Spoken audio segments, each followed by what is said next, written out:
ensemble les victoires de notre libération.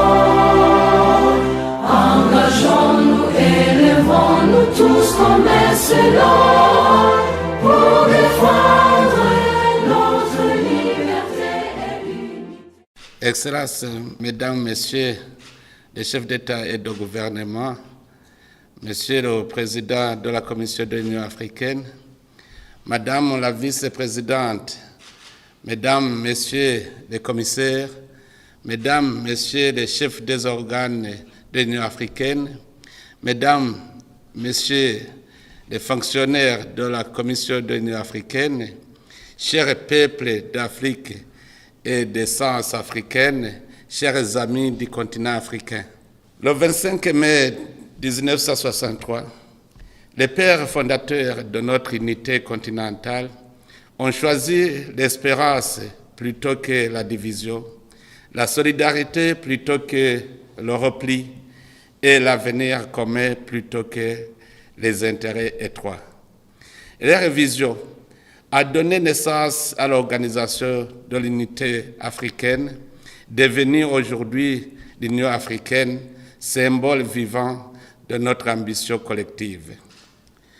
63 ans plus tard, nous pouvons mesurer le chemin parcouru. Malgré les défis, l'Afrique continue d'avancer. Notre continent affirme progressivement sa place sur la scène internationale avec davantage de confiance et de responsabilité. L'adhésion de l'Afrique au G20 constitue d'ailleurs une reconnaissance historique de l'importance croissante de notre continent dans la gouvernance mondiale. Elle traduit aussi la légitimité des aspirations africaines à une gouvernance internationale plus inclusive, notamment à travers une réforme du Conseil de sécurité des Nations Unies qui corrige l'injustice historique faite à notre continent et garantisse à l'Afrique une représentation juste, permanente et conforme à son poids démographique, politique et stratégique. Cette avancée n'est pas une fin en soi. Elle doit nous permettre de porter plus fortement les aspirations de nos peuples, de défendre nos priorités de développement et d'exiger un ordre mondial plus équitable et plus représentatif. Elle doit également renforcer notre plaidoyer pour une réforme du système financier international afin que les économies africaines puissent accéder à des financements plus justes, plus accessibles et adaptés aux réalités de notre développement. L'Afrique ne demande pas la charité, elle demande l'équité, la justice et une place légitime dans les mécanismes de décision qui façonnent l'avenir du monde. Le chiffre 63 résonne également avec notre agenda 2063, cette vision stratégique d'une Afrique prospère, intégrée, pacifique et portée par ses propres citoyens. L'agenda 2063 n'est pas un simple fait de route institutionnelle, il est la promesse vivante d'une Afrique qui choisit dès aujourd'hui le visage qu'elle veut offrir à ses enfants de demain. Mais cette célébration doit aussi être un moment de conscience collective. Pendant que nous commémorons nos acquis, des millions d'Africains continuent de vivre dans la souffrance, victimes des conflits armés, du terrorisme, de l'extrémisme violent, des catastrophes climatiques ou des crises humanitaires. Dans plusieurs régions de notre continent, des familles entières vivent dans des camps de réfugiés ou de déplacés internes, souvent privés de strict nécessaire. Et parmi elles, des enfants. Des enfants qui devraient être à l'école. Des enfants dont les rêves ne devraient jamais être interrompus par la guerre, la faim ou l'exil. Aujourd'hui, nous devons leur adresser un message d'espérance et surtout des actions concrètes. Comme je le dis souvent, un enfant africain privé d'éducation aujourd'hui est une partie de l'avenir de l'Afrique que nous abandonnons demain. Même dans les cas de réfugiés et de déplacés, l'éducation doit demeurer une priorité aussi essentielle que l'aide humanitaire elle-même. Oui, nous devons nourrir ceux qui ont faim, protéger ceux qui sont vulnérables et assister les populations affectées. Mais nous devons également investir dans l'éducation de nos enfants, où qu'ils se trouvent, car aucune nation ne peut bâtir un avenir solide sur une génération privée de savoir. Mes pensées se tournent aussi vers les États membres confrontés aux transitions difficiles, ainsi que vers ceux qui affrontent quotidiennement la menace terroriste.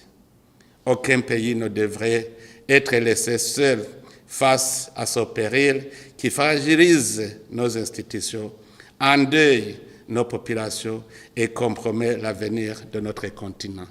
J'en appelle à une mobilisation africaine plus forte, car ce qui consume aujourd'hui certaines de nos nations pourrait demain atteindre l'ensemble de notre espace commun. Le terrorisme ne distingue ni peuple, ni culture, ni frontières.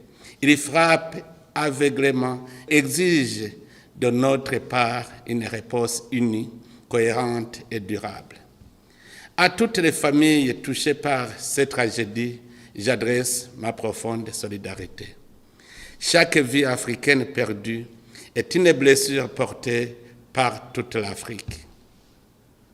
Excellences, Mesdames, Messieurs, l'intégration africaine demeure notre plus grande force. C'est pourquoi nous devons accélérer la mise en œuvre effective de la zone de libre-échange continentale africaine. La réussite de cette initiative historique permettra de renforcer le commerce intra-africain, de créer des opportunités pour notre jeunesse, d'accélérer l'industrialisation de nos économies et de consolider notre souveraineté économique. Mais notre réussite collective dépendra avant tout de notre capacité de préserver notre unité. J'en appelle aujourd'hui à tous les dirigeants africains. Continuons à faire preuve davantage de solidarité et d'unité dans les décisions qui engagent l'avenir de notre continent. L'Afrique devient plus forte lorsque ces nations parlent d'une seule voix. Notre responsabilité historique est de toujours privilégier les intérêts du continent et le bien-être de nos peuples.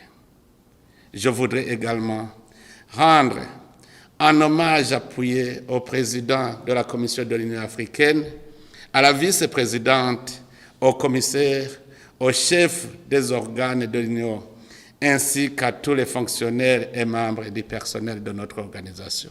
Grâce à votre engagement quotidien, souvent discret mais essentiel, l'idéal panafricain continue de progresser.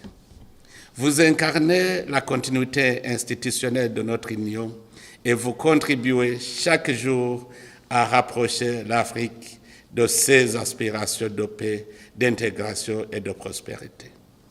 À tous les peuples d'Afrique et de Centrafricaine, je voudrais dire ceci.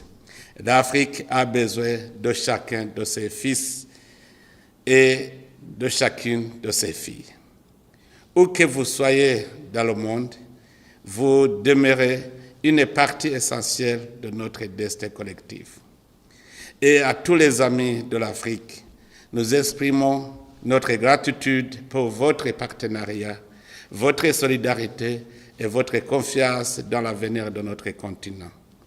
En cette journée de l'Afrique, renouvelons ensemble notre engagement envers les idéaux du panafricanisme, envers la paix, envers l'unité et envers le développement durable de notre continent. Que les 63 années déjà parcourues nous inspirent à poursuivre avec encore plus de détermination La marche vers l'Afrique de l'agenda 2063, une Afrique unie, forte, prospère, pacifique et respectée dans le monde. Vive l'Afrique unie, vive l'Union africaine et bonne célébration de la journée de l'Afrique à toutes et à tous. Je vous remercie.